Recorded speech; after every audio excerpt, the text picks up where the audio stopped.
মূলে নৌকা তখন বাঁধা নদীর কূলে, শিশির তখন শুকায়নি ফুলে, শিবালয়ে উঠল বেজে শাঁখ, পথের নেশা তখন লেগেছিল, পথ আমারে দিয়েছিল ডাক।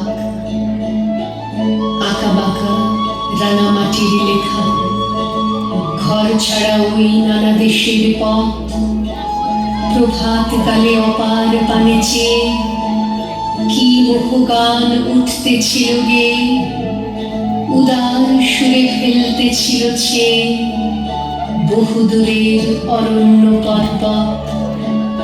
নানা দিনের নানা পথিক চলা, ঘর ছাড়া ওই নানা দেশের পথ। ভাবি নাইকো কেন কিসের লাগি, ছুটে চলে এলেম পথের পরে। নিত্য কেবল এগিয়ে চলার সুখ, বাহির হওয়ার অনন্ত কৌতুক। প্রতিপদে অন্তর উৎসুক, অজানা কোন নিরুদ্দেশের তরে। ভোরের বেলা দুয়ার খুলে দিয়ে বাহির হয়ে এলেম পথের পরে।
Hey